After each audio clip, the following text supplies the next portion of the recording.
Assalamualaikum warahmatullahi wabarakatuh. Selamat pagi mahasiswa semuanya. Baik, pada pertemuan hari ini kita akan membahas tentang masalah belajar dan penyelesaian diri anak usia dini. Sebagai calon guru PAUD, kita tidak hanya bertugas mengajar, tetapi juga memahami berbagai permasalahan yang dialami anak dalam proses belajar dan berinteraksi dengan lingkungannya. Melalui perkuliahan ini, saya berharap saudara mampu menganalisis kasus nyata yang sering terjadi di PAUD dan merumuskan solusi yang tepat berdasarkan psikologi pendidikan, nilai Islam, dan moderasi beragama. Sebelum kita memulai, mari kita lihat capaian pembelajaran yang ingin kita raih hari ini. Setelah mengikuti perkuliahan, saudara diharapkan yang pertama menganalisis masalah belajar dan penyesuaian diri anak. Yang kedua, merancang solusi berdasarkan psikologi pendidikan. Dan yang ketiga, mengintegrasikan nilai Islam dan moderasi beragama dalam penanganan masalah tersebut. Artinya, fokus kita hari ini bukan menghafal teori tetapi menggunakan teori untuk menyelesaikan masalah nyata. Saya ingin mengajak saudara berpikir terlebih dahulu. Coba perhatikan pertanyaan berikut. Mengapa ada anak yang sulit mengikuti kegiatan kelas, menolak berinteraksi, atau sering menunjukkan perilaku bermasalah? Menurut saudara, apa penyebabnya? Silakan tuliskan satu jawaban di kolom chat atau sampaikan secara lisan.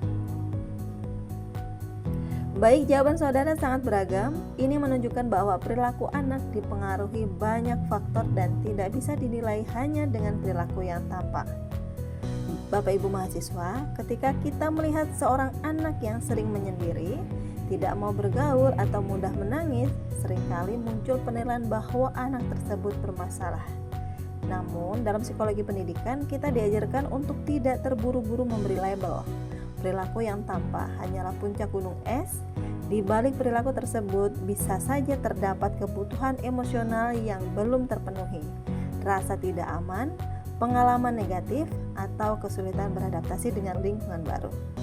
Sebagai calon guru PAUD, tugas kita bukan menghakimi perilaku anak, melainkan memahami pesan psikologis yang disampaikan anak melalui perilakunya. Pada model problem-based learning, kita memulai pembelajaran dari sebuah masalah nyata.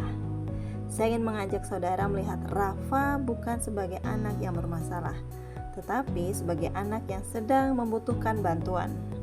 Ketika Rafa memilih menyendiri, mungkin ia sedang berusaha melindungi dirinya dari situasi yang menurutnya tidak nyaman. Ketika Rafa menangis saat mengalami kesulitan, mungkin itu adalah cara yang ia miliki untuk mengungkapkan kecemasan dan ketidakmampuannya. Psikologi pendidikan mengajarkan bahwa setiap perilaku memiliki makna. Karena itu, guru harus mampu bertanya, apa yang sedang dirasakan Rafa? Bukan hanya apa yang salah dengan Rafa. Bagaimana? Ya, tentu kita akan merasa khawatir karena kondisi ini dapat menghambat perkembangan sosial dan proses belajar Rafa. Pada tahap ini, saya ingin mengajak saudara mengubah cara pandang. Pertanyaan kita bukan lagi mengapa Rafa seperti itu, tetapi bagaimana kita membantu Rafa berkembang. Inilah esensi pendidikan yang humanis. Kita tidak berfokus pada kekurangan anak, tetapi pada potensi yang masih bisa dikembangkan. Sekarang kita masuk tahap think. Silakan saudara berpikir secara mandiri. Tuliskan jawaban terhadap 5 pertanyaan yang tersedia. Jangan berdiskusi dahulu. Silahkan. Baik, sekarang kita masuk pada strategi power of two. Silahkan berpasangan dengan teman yang telah ditentukan. Bandingkan hasil analisis masing-masing, kemudian diskusikan. Yang pertama, persamaan dan perbedaan jawaban. Yang kedua, faktor penyebab masalah. Yang ketiga, solusi yang mungkin dilakukan guru.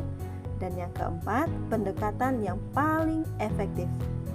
Setelah itu, buat satu kesimpulan bersama yang menurut saudara lebih baik dibanding jawaban individu. Baik, sekarang kita hubungkan hasil diskusi saudara dengan teori.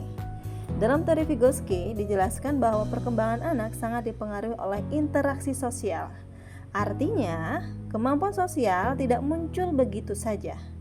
Kemampuan sosial berkembang ketika anak berada dalam lingkungan yang menerima, mendukung, dan memberikan kesempatan untuk berinteraksi. Jika Rafa mengalami kesulitan bersosialisasi, maka yang perlu diperbaiki bukan hanya Rafa, tetapi lingkungan sosial di sekitarnya. Karena perkembangan anak merupakan hasil interaksi antara individu dan lingkungan. Nah, disinilah pentingnya moderasi beragama dalam pendidikan anak usia dini. Moderasi beragama bukan hanya berbicara tentang hubungan antar agama, tetapi juga tentang cara kita memperlakukan sesama manusia secara adil, empatik, dan penuh penghargaan terhadap perbedaan. Ketika teman-teman Rafa mulai menjauhinya karena dianggap berbeda, sesungguhnya kita sedang melihat bentuk eksklusi sosial yang harus dicegah sejak dini. Guru perlu menanamkan kepada anak bahwa perbedaan bukan alasan untuk menjauh, melainkan kesempatan untuk saling mengenal. Sebagaimana Allah berfirman dalam Quran Surat Al-Hujurat ayat 13, "Kami jadikan kamu berbangsa-bangsa dan bersuku-suku agar kamu saling mengenal." Ayat ini jelas sekali yang mengajarkan bahwa keberagaman adalah sunnatullah.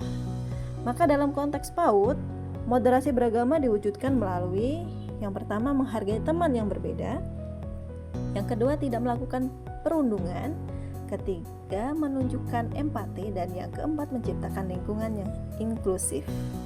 Sebagai guru, kita tidak cukup hanya mengatakan kepada anak untuk berteman. Anak belajar melalui pengalaman. Oleh karena itu, guru perlu menciptakan pengalaman sosial yang positif. Misalnya ketika Rafa bermain bersama teman, guru memberikan penguatan positif. Ketika ada teman yang membantu Rafa, guru mengapresiasi perilaku tersebut.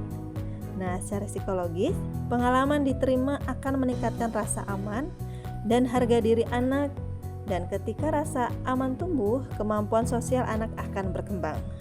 Peran guru di sini adalah menciptakan lingkungan yang aman sehingga anak merasa diterima dan dihargai. Baik, sekarang saya ingin mendengar solusi dari masing-masing kelompok. Jika saudara menjadi guru Rafa, apa yang akan saudara lakukan? Silakan presentasikan hasil diskusi kelompok. Kelompok lain dapat memberikan masukan dan tanggapan ya. Selanjutnya kita akan melakukan refleksi dan kesimpulan. Saya ingin mengajak saudara merenungkan satu hal.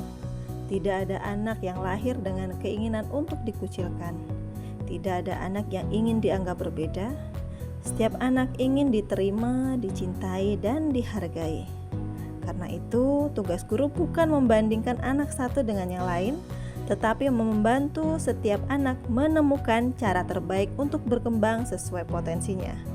Inilah makna pendidikan yang berlandaskan psikologi pendidikan, nilai Islam, dan moderasi beragama. Kita mendidik bukan hanya untuk membuat anak pintar, tetapi juga agar mereka tumbuh menjadi pribadi yang sehat secara psikologis, mampu menghargai perbedaan, dan memiliki akhlak yang mulia. Dapat kita simpulkan bahwa belajar dan penyesuaian diri harus dipahami secara komprehensif. Guru harus menjadi fasilitator perkembangan anak, bukan hakim yang memberi label pada anak. Baik, sebagai tindak lanjut pembelajaran hari ini, saya memberikan tugas individu ya. Silakan membuat analisis kasus serupa tentang masalah belajar atau penyesuaian diri anak usia dini. Tuliskan yang pertama, deskripsi kasus. Yang kedua, analisis berdasarkan teori psikologis pendidikan. Yang ketiga, solusi yang dapat dilakukan guru. 4, integrasi nilai Islam. Dan yang kelima, integrasi moderasi beragama. Untuk panjang tulisan 1 hingga 2 halaman dan dikumpulkan pada pertemuan berikutnya. Baik, di akhir pertemuan perkuliahan psikologi pendidikan hari ini, saya mengajak kita semua sebagai pendidik PAUD, kita tidak hanya mengajar pengetahuan, tetapi juga merawat jiwa anak. Psikologi pendidikan membantu kita memahami kebutuhan perkembangan anak, sementara moderasi beragama mengajarkan kita untuk menghargai perbedaan, keberagaman, dan memperlakukan setiap anak dengan adil, empatik, dan penuh kasih sayang. Dengan demikian, setiap anak memperoleh kesempatan yang sama untuk tumbuh, belajar, dan berkembang secara optimal. Demikian untuk hari ini. Assalamualaikum warahmatullahi wabarakatuh.